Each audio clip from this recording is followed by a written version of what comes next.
제자들의 믿음의 수준 차이라고 하는 제목으로 제자들에게 포커스를 맞춰서 말씀을 전하고자 합니다. 우리 인간은 창세기 1장, 2장에 언제든지 완전한 인간이었습니다. 그리고 하나님과 언제든지 순간순간마다 교통하기 때문에 마음속에서 불안, 근심, 두려움, 걱정, 염려 그런 것 자체가 전혀 없었습니다. 또 사실 그것이 있다 할지라도 주 하나님과 실시간으로 계속 통화하고 교류하고 항상 같이 있었기 때문에 평안함과 기쁨과 우리가 말하는 성령의 9가지 열매가 순간순간마다 계속 들어오고 또 마음속에 자체가 그것이 형성되어 있었기 때문에 두려움 자체가 있다 할지라도 그것을 능히 극복할 수가 있었습니다. 그런데 창세기 3장 1절부터 6절에 보면은 사단으로 인하여서 직접적인 것은 사단으로 인하여서 인간 마음속에 불신앙이 들어왔습니다. 그래서 네가 하나님과 같이 된다라고 하니까 인간은 그 정보를 그 말을 그대로 자기가 받아들여 가지고 자기가 행동을 했습니다. 그 다음부터 인간에게 들어온 것은 두려움, 근심, 걱정, 불안이 이미 이 안에 들어와 버렸고 그리고 사람과의 관계에서는 이제 원수가 되어져 버리고 그것 자체가 이제 하나님의 영이 떠나버리고 결국은 육체가 죽고 정신이 죽고 영혼이 죽는 상태가 벌어지게 되었습니다. 그래서 그 이후에 하나님께서는 인간의 그 상태를 아시고 주신 이름이 있습니다. 저 따라서 하겠습니다. 예수는 그리스도. 예수는 그리스도. 예수는 그리스도. 예수는 그리스도. 예수는 그리스도. 예수는 그리스도. 이름을 줬습니다.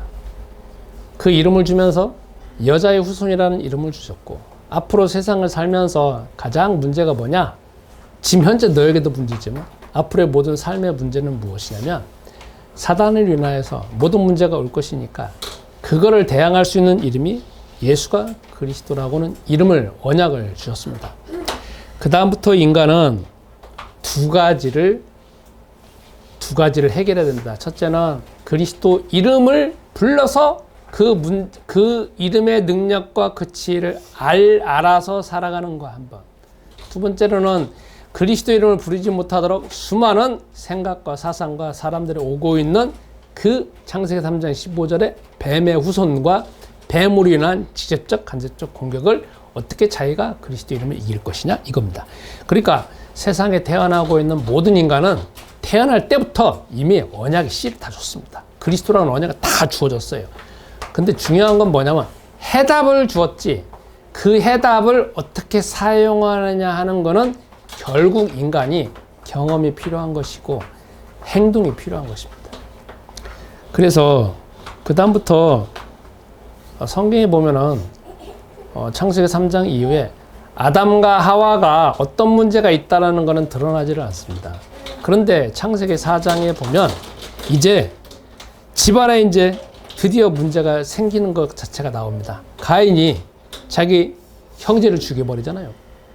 아버지 어머니는 분명히 그 언약을 간직하고 있었을 텐데 그 언약을 가인과 아벨 자기 자녀들한테 분명 전수했을 것이고 가르쳤을 것인데 그 가인은 그 언약을 내재화하지 못하고 내면하지 못하고 순간순간 오고 있는 그 생각들을 자기가 깨트리지 못하니까 결국은 당하게 되는 겁니다.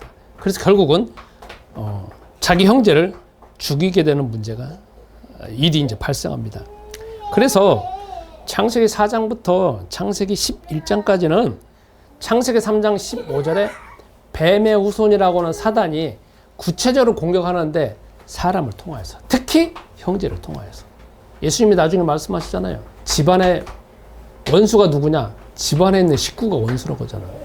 그거는 창세기 4장에 있는 말씀을 배경으로 해서 말씀하시는 겁니다. 그러니까 내 원수가 누구냐? 같이 태어난 나의 형제, 나의 부모. 창세기 6장에 보면은 이제 뭐냐면 부모가 원수잖아요. 왜? 부모로 인해갖고 자녀가 쭉 내려오는 거니까.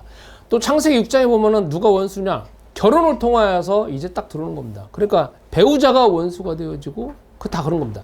배우자가 원수가 문제가 아니라 배우자를 통하여서 그 생각, 사상, 습관을 인하여서 사단이 장악을 해서 그것이 행동으로 드러나게 하는 것이 원수지 배우자가 원수고 형제가 원수고 부모님이 원수가 아니라는 겁니다. 그걸 장악하고 있고 그 생각을 받아들이는 것이 문제고, 창세기 11장에 보면은 세상에 있는 권력자, 정치인들이 결국은 그들로 인하여서 문제가 되어지는 걸 보게 됩니다.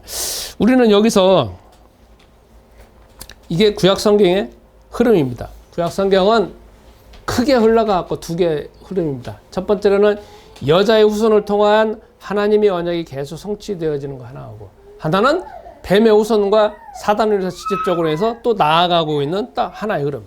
이게 딱 등장합니다. 그래서 결국은 이게 흘러가지고 예수님 시대까지 왔습니다. 그런데 예수님 시대에 오면서도 또 보면은 뭐가 나오냐? 우리가 맨날 보는 것처럼 이 세상에서 유일하게 여자의 후손 그리스도라고 하는 언약을 주었고 온갖 모형을 주고 있는 나라가 이스라엘 나라입니다. 그런데도 불구하고 그 나라에 보면은 온갖 귀신 들린 사람, 질병에 걸린 사람, 또 권력자들이나 율법자들을 볼 때 그리스도 언약을 제대로 알지 못하고 곡해가지고 살아가고 있는 모습을 봅니다. 그건 결국 뭐냐? 언약의 후손으로 인하여서 그걸 자체를 삶에서 경험하고 있는 사람은 극히 일부이고, 대부분의 사람들은 뱀의 후손같이 사단으로 인해서 생각과 사상과 습관이 장악돼가지고 살아가고 있는 사람들이 대부분인 걸 보게 됩니다. 자, 그러면 그런 배경 하에서 오늘 본문을 보겠습니다. 오늘 본문은 마가복음 9장 14절부터 29절입니다. 간략하게 설명해 본다라고 하면, 이제 어떤 사람이 자기 자녀를 데려왔어요. 그래가지고 예수님 앞에는 아직 가까이 오지 않았어요. 근데 제자들이 있으니까 여기 귀신 들린 나의 자녀 좀 고쳐달라겠습니다. 그 부모님은 자녀가 귀신 들렸다라고 규정해가지고 데려왔습니다. 그래가지고 제자들은 막 고치는데 못 고치는 겁니다. 근데 그 다음에 이제 사건이 벌어졌습니다. 못 고쳐지니까 거기 주변에 있던 서기관들이 있잖아요. 수많은 서기관들과 막 이제 변론이 시작되는 거예요. 야, 나 못 고치잖아. 이거는 고칠 수 없는 거야 하면서 막 이제 변론이 시작되니까 제자들도 거기 휩싸여가지고 막 흘러갑니다. 그래서 결국은 이런 상황이 생기니까 결국은 예수님이 귀에까지 들어오는 거잖아요. 그래서 예수님이 데려온 겁니다. 왜 무슨 일이 생기느냐 하니까, 제자들한테 데리고 왔는데 못 고친다는 거예요. 그래서 너의 자녀의 상태가 어떠냐 하니까, 이 자녀가 어렸을 때부터 이렇게 심각하다는 거예요. 어떤 심각하냐면, 불이 있는데 거기 넘어진다는 거야. 물에 있는데 넘어진다는 거야. 넘어지고 난 다음에 이게 뭐냐면 거품을 물고 아무것도 움직이지 못하고 막 발버둥을 치는 겁니다. 이게 그래가지고 어느 시간이 지나면은 이게 이런 시간이 지나면 이제 좀 정상에 돌아가는 거죠. 그래서 이게 계속 이어져 가지고 도저히 이제 어떻게 할 수가 없는 거니까 이렇게 됐습니다 했는데, 당신의 제자들도 못 고쳤습니다 이렇게 불평하는 거예요. 그러니까 예수님이 그때 말하는 거잖아요. 믿음이 없는 세대라고 말하잖아요. 그리고 데려와 해가지고 고치기 시작합니다. 고쳐버립니다. 자, 이게 우리가 마가복음 9장 14절부터 29절의 간략한 내용입니다. 이걸 조금 더 깊이 한번 들어가 보겠습니다. 여기서 말하는 이 귀신 들린 이 자녀는 간질 걸린 사람하고 좀 다릅니다. 여러분, 간질 걸린 사람 봤습니까? 성경에서도 간질 걸린 사람하고 여기 이 마가복음 9장에 귀신 들린 사람하고 구분을 짓습니다. 마태복음 4장 24절에 보면 간질병 걸린 사람이라고 간질병 사람에 대한 상태가 나오고, 지금 오늘 마가복음 9장에 보면은 귀신 들린 사람이에요. 근데 증상이 간질 걸린 사람하고 정말 비슷해요. 그죠? 왜? 갑자기 넘어져요.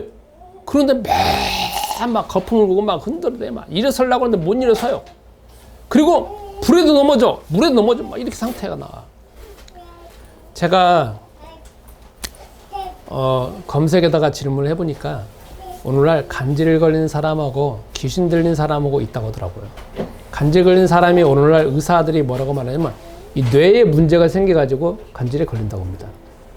근데 여기 성경에 나오는 간질 걸린 사람하고 귀신 들린 사람하고 좀 다른 게, 여기 9장에 보여지고 있는 이 귀신 들린 사람은 꼭 간질 걸린 거 정말 비슷해요. 그러니까 우리가 생각할 때 간질 걸린 사람은 귀신 들렸다 이렇게 똑같이 생각할 필요는 없습니다. 간질 걸린 사람이 귀신 들려가지고 간질 증상이 나타날 수가 있는 거고, 그 다음에 뇌에 문제가 생겨가지고 간질 걸린 사람도 있어요. 그러니까 무조건 간질 걸렸다? 그건 귀신이 됐다라고 이퀄은 아니라는 거죠. 그러니까 오늘 성경에서도 간질 걸렸다라고 표현을 하고 있는 거지, 아니 귀신 들렸다고 말하고 있는 거지 간질이 들렸다고 말하고 있지 않습니다. 그러면 우선 이제 더 깊이 들어가면서 부모님의 입장에서 한번 생각해 봅시다. 부모님은 어렸을 때 자녀를 낳았어요. 잘 키우고 있었어요. 어느 순간에 모든 부모님들은 이 세상에 해아래 태어나는 모든 부모님들은 자녀를 정말 성공하고 싶고 잘 키우고 싶잖아요.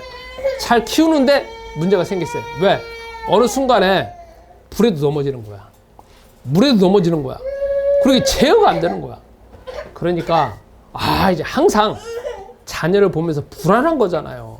그래서 이 자녀가 왜 이런 문제가 생겼을까 막 여기도 가보고 저기도 가보고 하다가 해결 안 된 거잖아. 그런데 단서를 하나 잡았어.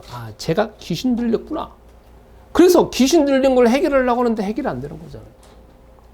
그게 결국 커가지고 지금 어느 정도 장성한 상태가 됐단 말이에요. 어쩌면 성경에서 좀 봤을 때 어렸을 때도 문제가 생겨가지고 지금 청소년 정도 되어졌다라고 이렇게 가정할 수가 있습니다. 그러면 오랜 기간 동안에 다 장악된 거잖아요. 부모님 입장에서는 한시도 마음이 편하지 않잖아. 자기 분신이고 자기 후대이고 자기의 모든 종족이 계속 대대로 내어져야 되는 것인데, 근데 귀신이 그냥 딱 어느 순간에 물에도 넘어지고 불에도 넘어진다라고 하면 이거는 정말 심각한 게 뭐냐면 얘를 죽이려고 하는 거잖아요. 부모님이 한시라도 마음이 놓이겠냐고. 그러니까 어느 상태든지 막 항상 조마조마하면서 해결하고 있는 상황이잖아요. 이거를 오늘날 여러분과 나의 관점에서 좀 한번 적용을 해봅시다. 오늘날 제가 이 정도까지 살아가면서 제가 느껴지는 게 있습니다. 부모님들이 저한테 상담을 많이 요청합니다. 근데 대부분 다 상담 요청하시는 분들은 누구냐? 청소년기에 자녀들을 둔 부모님들이었습니다. 또 초등학교 때 자녀를 둔 부모님이었습니다. 그래서 그때 딱 드러나니까, 뭔가 그 문제가 심각하게 딱 드러나니까 그때 이제 요청을 하는 겁니다. 근데 이제 그때도 물론 해결할 방법이 있습니다. 그러나 늦었다는 측면이라는 겁니다.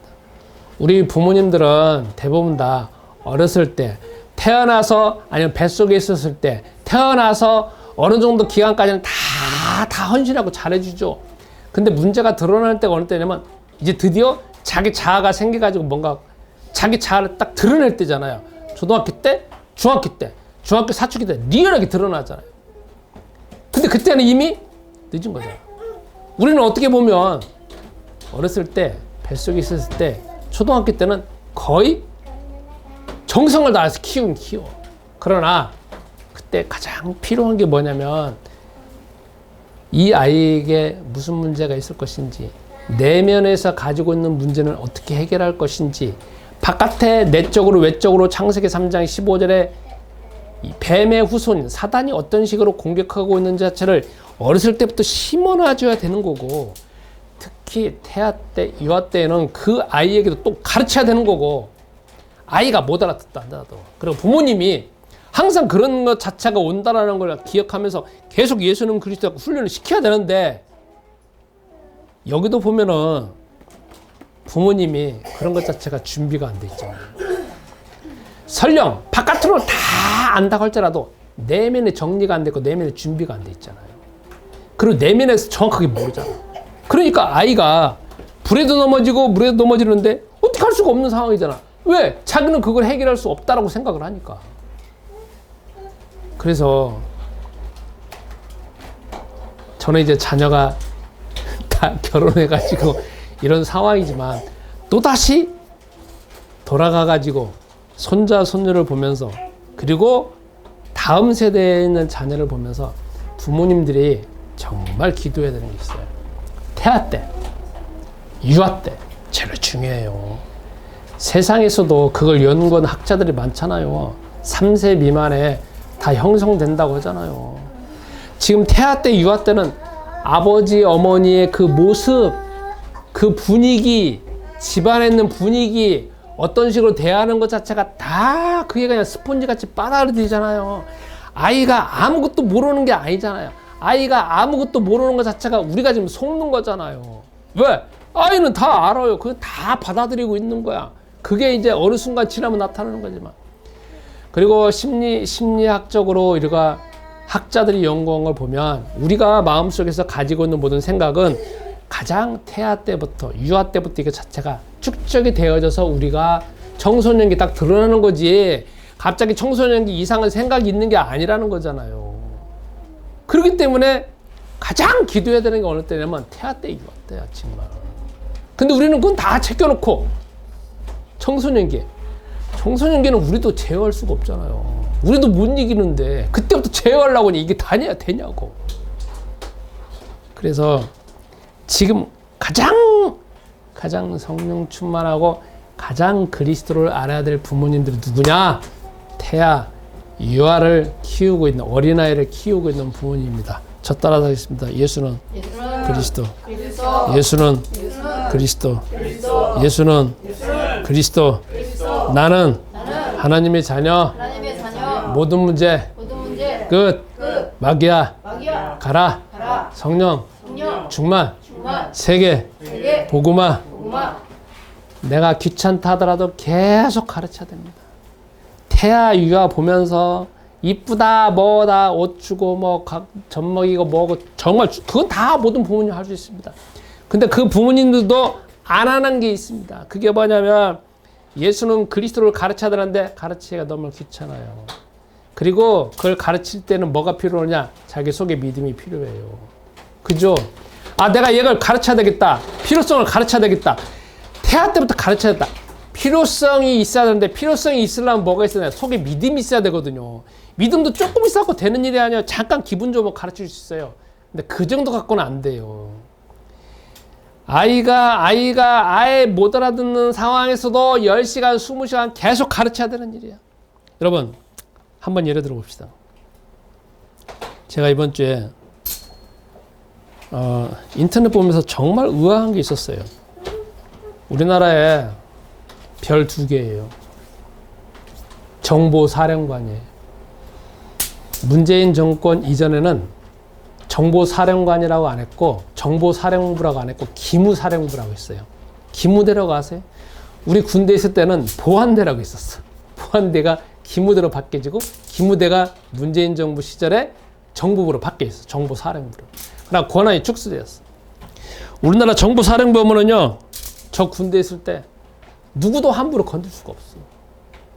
항상 뭐냐면 저기 가시야, 가시.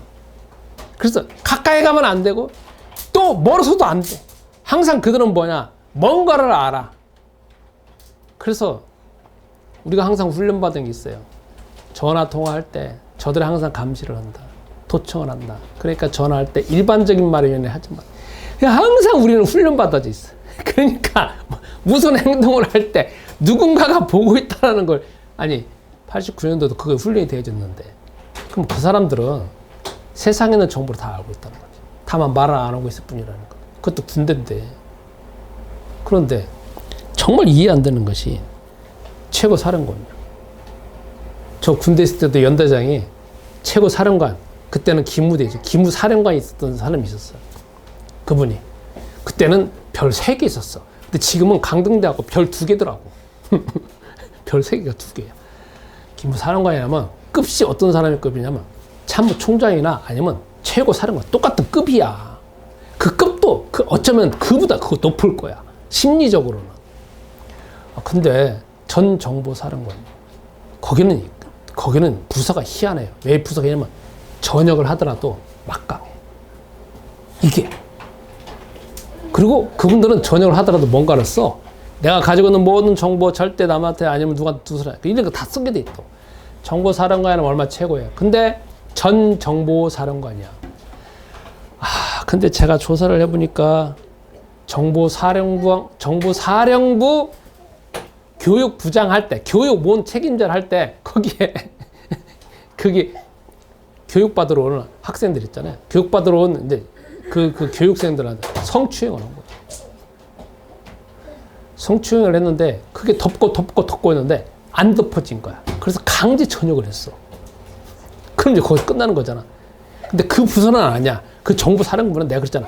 모든 전임자부터 그게 막강하다는 거 있잖아. 다 라인이 있으니까. 제일로 막강한데 거기잖아. 전역을 했는데도 뭐냐면 막강한 권력을 가지고 있다.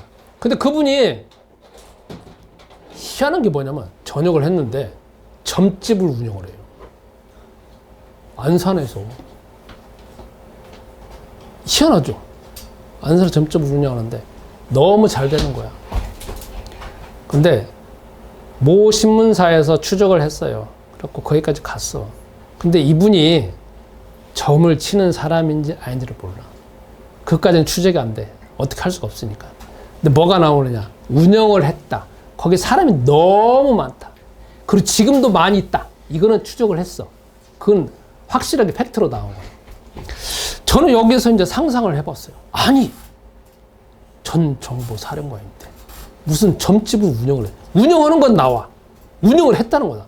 그러니까 그 양반이 직접 점을 친 건지 하는 건지 사람인지 무속인인지 아니면 운영인지 모르지만 어쨌든 운영을 했다라고 하면 뭐 CEO로서 아니면 자기가 오너로서 운영을 해. 돈을 투자한 경우도 있을 것이고 또 하필 왜 전역을 했는데 왜 그걸 운영하냐고.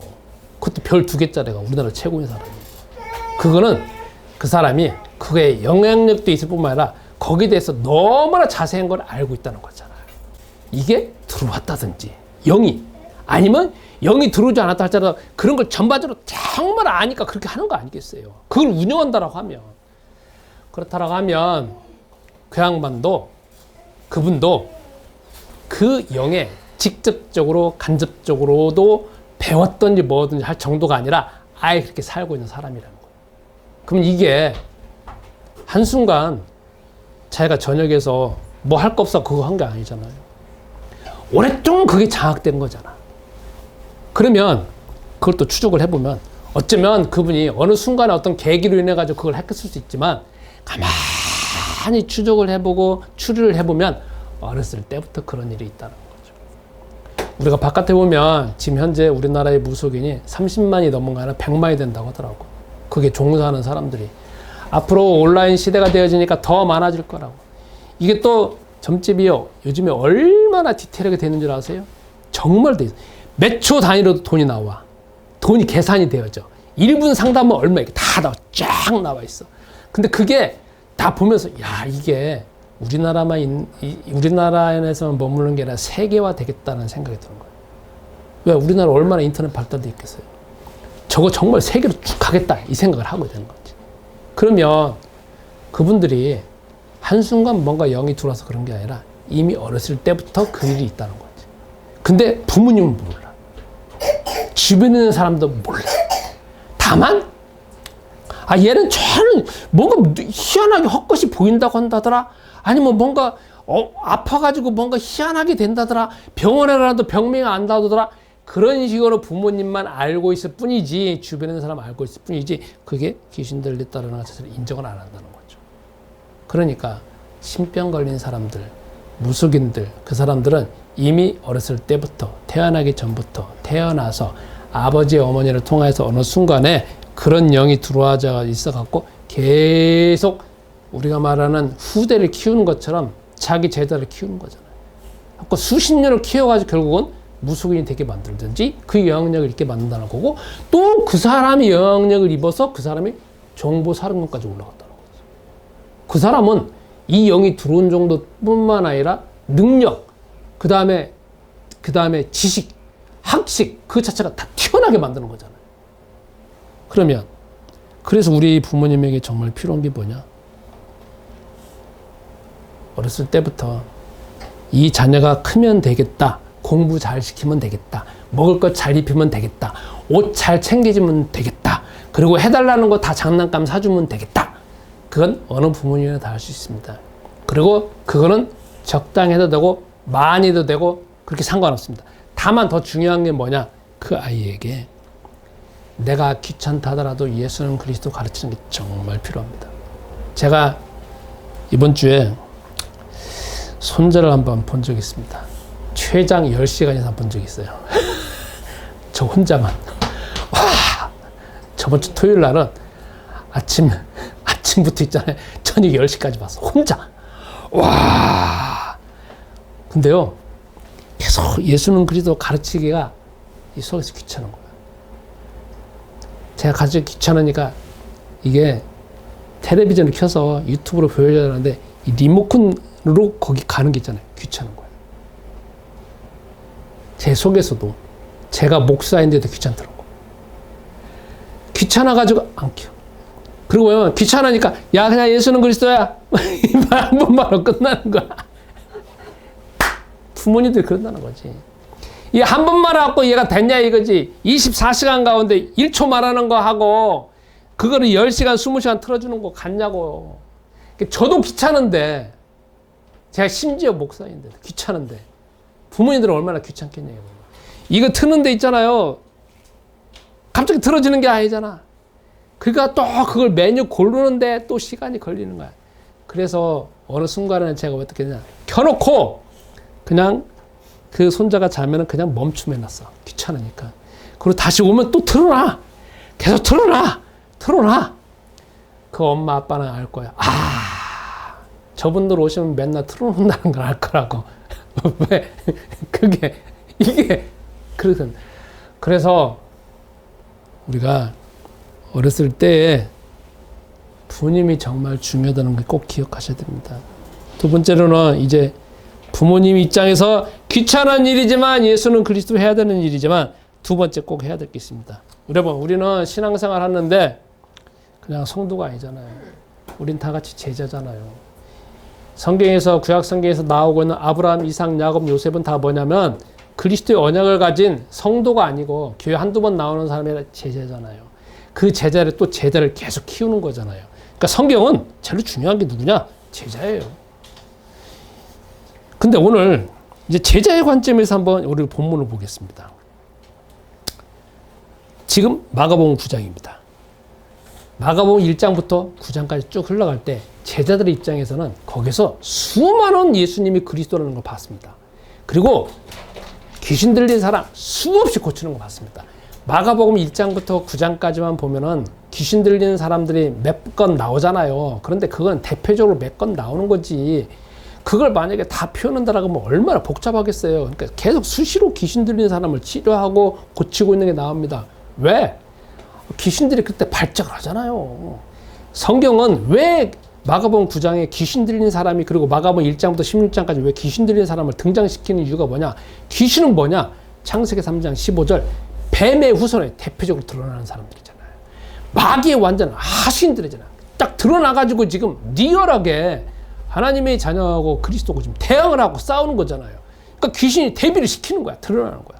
그런데 1장부터 9장에 보면 제자들 입장에서 저도 똑같은 제자이지만 많이 봤는데 예수님이 고치는 걸 봤어요. 그리고 심지어 그들도 고쳐봤어요. 어느 때? 예수님이 제자들을 보내잖아요. 둘씩 보낼 때다 자기들을 고치는 거 봤어요. 그러니까 수많은 임상 경험이 있어. 그리고 9장 오늘 본문에 보면은 본문 이전에 보면은 뭐가 나오냐? 당신 정말 그리스도입니다. 그리고 뭐가 나오냐? 변화산에서 예수님이 누구냐? 하나님의 아들이시고 원래 있었던 모습으로 딱 변화된 거 보잖아요. 하늘에서도 내가 내 아들이니까 너희 말을 들으라. 저희 말을 들으라고 했잖아요. 그러니까 이제 9장 이후에 보면 이게 제자들이 그리스도에 보는 눈이 자체가 엄청나게 높아졌어요. 그리고 이전에 알고 있었던 그리스도의 지혜가 너무나 높아졌어. 그러면 경험이 어마어마하게 쌓였잖아요. 지식도 어마어마하게 쌓였잖아요. 9장까지만 보더라도 이 세상에서 그만큼 그리스도의 능력과 지혜와 그리스도 안에 있는 것을 본 사람이 없잖아요. 그런데 오늘 사건에 보면 실패가 나오잖아. 뭐가 나오냐? 이제 어떤 사람이 데리고 왔어요. 아까 말한 것 귀신 들린 사람 데리고 왔는데 예수님 앞에 가기에는 너무 멀고 그러니까 제자들한테 부모님들은 제자를 고쳐달라고 하잖아. 제자들 막 고치는데 귀신 나가라 했을 거 아니야. 예수는 그리스도 나가라 했는데 안 나가잖아. 그런데 거기서 끝난 게 아니야. 그걸 만약에 제자들만 있었고 그 부모님들만 있었으면 계속 시간이 걸리더라도 했을 거야. 그런데 옆에서 보고 있는 수많은 대항자들이 있잖아. 반대하는 사람들이, 서기관들이 있어갖고, 야! 이제 뭐라고 말하기 시작하는 거야. 비꼬기 시작하는 거야. 야! 너 못 고치잖아! 너 제대로 못 고치잖아! 이 거짓말 하면서 막 온갖 이제 변론이 시작됐다는 건 뭐냐면 그 서기관들이 다 뭉쳐가지고 안 된다 막 말하는 거야. 그러니까 거기에 제자들도 현혹이 되어져서 이제 헷갈려 버리는 거야. 뭐가 있냐? 예수는 그리스도인하고 고쳐지지 못하는 것보다 이게 이제 헷갈려져 버린 거지. 이익하죠. 그러니까 결국은 안 돼 버린 거야. 거기 만약에 제자들밖에 없었다. 부모님밖에 없었다. 그러면 시간이 걸리더라도 했을 거라고. 근데 안 되어지니까, 금방 안 되어지니까, 특히 우리 한국 사람 같은 경우는 빨리빨리 나와야 되잖아. 안 되어지니까 거기 분위기가 다 뭐냐면 반대하는 분위기가 안 하니까 제자들도 거기에 그냥 싹 넘어가가지고 안 되는 거야. 그러니까 결국은 예수님 앞에까지 기가 들린 거 아니에요. 그래서 예수님 나중에 고치시는 거 아니야. 여기에서 우리가 이제 적용해 볼 게 있습니다. 우리는 제자니까. 뭐냐? 자, 여러분. 이게 뭐가 필요하냐? 첫 번째로는 우리에게 필요한 게 뭐냐면 지식이 필요한 게 아니라 경험이 필요합니다. 경험이 필요합니다. 제자들은 지금 마가복음 9장 13절부터 29절까지 보면은 수많은 이제 예수님이 변화산상에 보여지고 있는 그런 모습까지 경험을 했습니다. 경험을 했다는 건 지식이 쌓였고 경험을 했다는 거잖아요. 그러나 제자들한테 지금 귀신 들린 사람이 온 거는 또 이게 뭐가 필요하냐면 자기 안에서 믿음을 일어났고 행동이 필요한 거잖아요. 행동을 해갖고 그 결과가 나오려면 지속적으로 예수는 그리스도 믿음을 가져갖고 개하고 그 귀신 들리는 그 귀신하고 영적 대기를 해야 되는 거거든요. 그때 뭐가 필요하냐? 속에 내재화되어져 있는 믿음이 필요한 거잖아요. 근데 지식은 있는데 경험이 없는 거잖아요. 우리 다 머리 좋은 사람 얼마나 지식이 좋아요. 저도 예전에 항상 헷갈렸던 게 있어요. 귀신의 속삭임인데 너 다 알잖아. 그러니까 저기 해결할 수 있어. 너 다 알잖아 하는 거 뭐냐면 지식을 아는 거지 경험을 아는 게 아니거든. 근데 내가 여태까지 수많은 시간 동안 속은 게 그거야. 이게 바로 뭐냐면은 지식 귀신이 들어와져 있는 거야. 더 표현한다라고 하면 너는 다 알잖아. 너는 이것도 경험했잖아. 그 머리 돌리면 되는 거잖아. 네가 이거 정보를 본 거잖아. 어느 책에 나와 있는 거 알잖아. 그러니까 너는 다 아는 거야. 다 아는 게 아니거든. 지식을 아는 거지 경험이 아는 게 아니란 말이야. 그러니까 여러분과 나도 필요한 게 뭐냐면 제자들은 지금 새로운 귀신 들린 사람이 왔는데 그것도 뭐가 필요하냐면 경험이 필요한 거고 앞으로도 계속 경험이 쌓여져야 되는 것인데 우리는 다 알기 때문에 다 해결할 수 있다라는 어떤 지식은 가지고 있는데 우리가 실제로 행동을 나가면은 그 믿음이 필요한 건데 그게 없다라는 거죠. 그래서 여러분 우리가 어느 때까지 예수는 그리스도인 불러야 되냐면 죽을 때까지 불러야 돼요. 그리고 우리가 앞으로 오늘 여태까지 예수는 그리스도는 불러서 경험했다 할지라도 우리가 앞으로 닥치고 있는 수많은 일들은 또 다른 사건들이에요. 그러니까 다른 사건들이니까 뭐가 필요해? 또 믿음을 가지고 예수는 그리스도 고백을 통해서 또 계속 그걸 밀고 나가고 또 경험하고 또 부닥쳐보고 도전해보거나 또 넘어가야 되는 거예요. 특히 우리가 정말 필요한 부분이 어느 부분이냐면 여러분과 나의 문제가 아니라 새로운 도전에 그리스도가 필요합니다. 지금 제가 우리 교회는 내 안의 교회는 가만히 보니까 이전까지는 어떤 문제 가지고 그 문제를 해결하는데 우리가 집중이 되어지고 응답이 된 것 같아요. 여태까지 오랫동안 가지고 있었던 문제. 그리고 인생 예수가 그리스도라는 정말 답을 다 갖기 이전에 가지고 있었던 내재적인 문제. 왜 저 문제가 해결 안 될까? 왜 저렇게 할까? 수많은 방법 동원하다가 해결 안 되는데 예수는 그리스도하고 어느 정도 해결됐어요. 근데 거기 머물면 안 돼요. 지금 이제 우리가 새로운 이슈가 왔잖아요. 그게 뭐냐? 다 지금 내가 뭔가 도전해봐야 될 어떤 과제.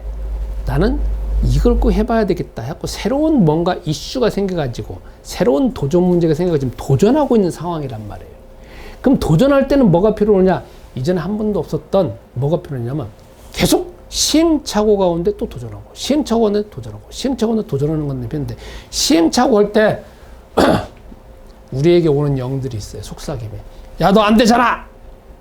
그냥 거기 머무르면 되잖아. 야, 이거 안 돼. 아까 예수님이 제일 똑같은 상황 아닙니까? 해결 안 되니까 옆에 있는 서기관들이나 예수님의 그 부모님들 같이도 심지어도 그러잖아. 그 부모님도 안 되잖아 말하잖아. 같이 기도하자.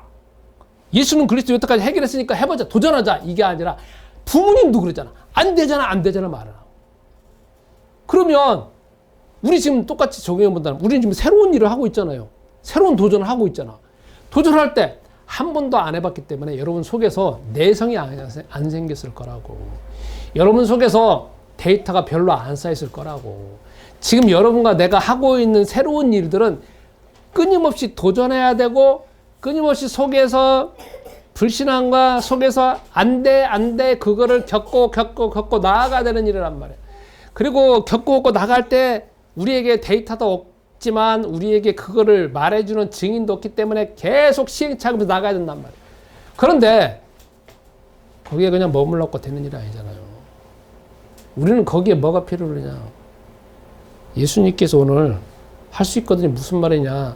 믿는 자에게는 능치 못할 일이 없다라고 하는 그리스도의 이름을 다시, 그리스도 안에 있는 능력, 그리스도에 있는 지혜를 거기에 적용을 해서 넘어가야 된다는 거지. 이게.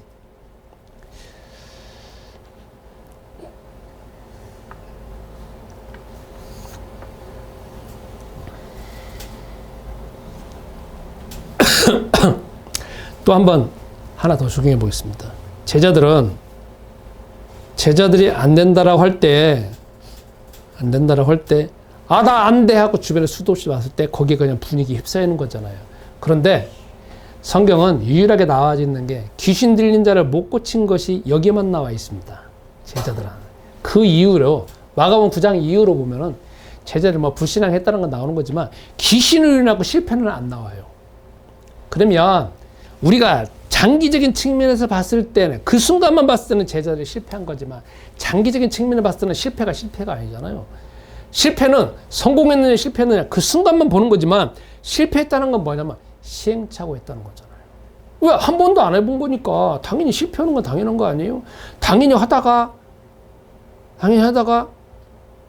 망한 경우도 있잖아요. 근데 망한 거는 그 순간에 보는 거고 결과론적으로 보는 거지만, 그건 뭐냐면 아, 저렇게 가면 안 되는구나 하고 내가 데이터가 쌓이는 거잖아요.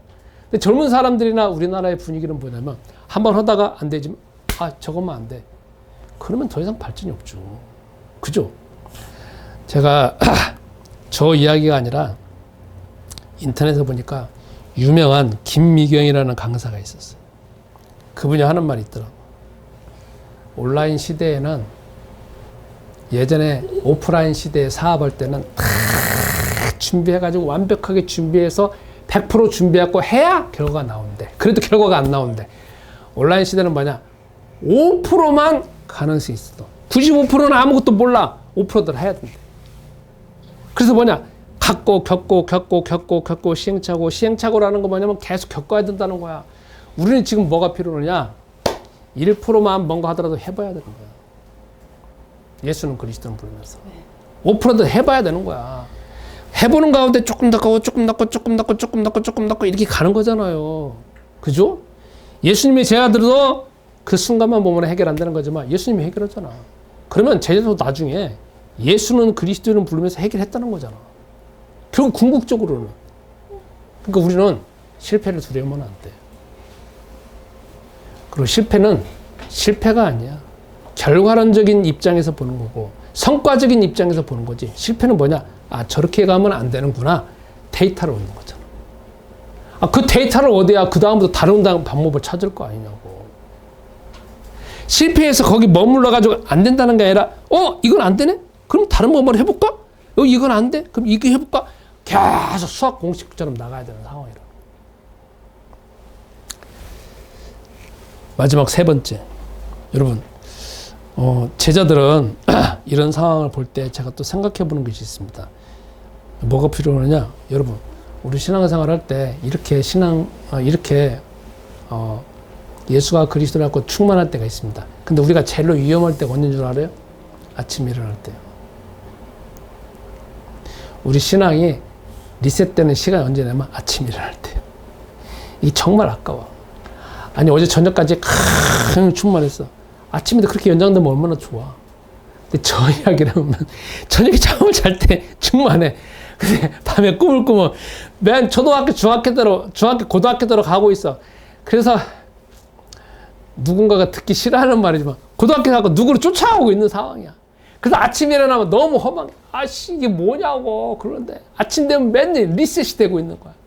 그래서 다시 제가 제 신앙을 집어넣고 있어. 여러분과 내가 젤로 힘들 때가, 젤로 위험할 때가 어느 때냐? 아침 일어날 때. 새벽에 일어날 때. 잠자고 일어날 때가 다 리셋돼 버려. 다 날아가져 있어.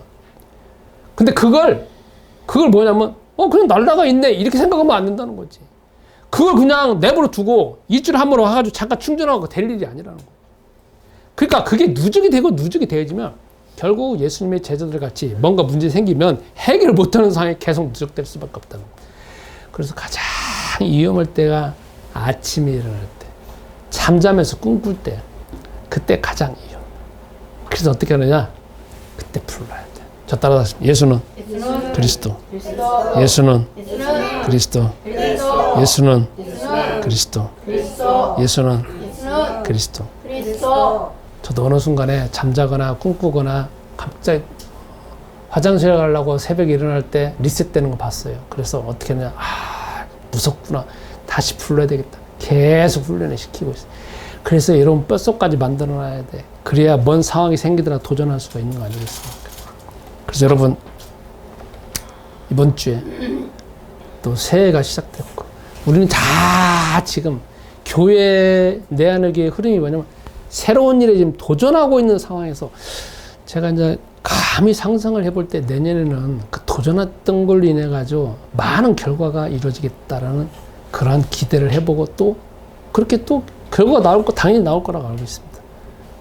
그래서 제자들과 같이 실패에만 머물지 마시고 또 여러분의 실패를 너무 과대평가하고 난 도저히 안 된다. 거기에 또 사단에 속지 마시고 실패했으면 그래 또 하고 그리고 설령 실패했다 하더라도 사단이 또 귀신들이 그러잖아요. 속삭여갖고 야 너 실패하고 망했잖아. 그럼 그래 자식아 나 망했으면 또 해볼 거야. 이렇게 하는 게 낫지.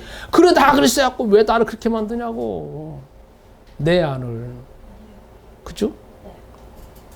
한 주간 새롭게 도전하면서 여러분이 또 새로운 유일한 길을 가기를 주 안에서 축복합니다. 우리 말씀 붙잡고 1분 동안 기도하겠습니다. 오늘 말씀을 통하여서 그리스도는 모든 능력과 지혜를 가지고 계시는데 제자들의 믿음 없음과 또는 주변 사람들의 불신앙으로 인하여서 문제가 해결되지 못한 것을 보게 되었습니다. 주님, 나의 삶에서도 또 내 안의 교회 삶에서도 지금 새로운 일에 도전하고 있습니다. 우리 속에 있는 수많은 불신앙적인 생각, 부정적인 생각, 그 상태에만 머무른다는 그 생각으로 인하여서 우리가 더 나아가지 못하는 경우도 있습니다. 또한 우리가 실패함으로 나 자신을 또 비판하고 비평하고 깎아내리고 정죄하는 상태에 있습니다. 주 하나님께서 이 문제를 이미 그리스도를 통해서 해결하신 줄로 믿고 우리를 주의 하나님의 자녀로 삼으신 줄로 믿사오니 오늘도 예수는 그리스도 이름 부르면서 한 단계 한 단계 더 나아가게 하시고 도전하게 하셔서 우리 개인만이 가지고 있는 유일성을 가지고 새로운 일에 도전하고 나아가도록 역사하여 주옵소서. 예수이신 그리스도 이름으로 기도합니다. 아멘.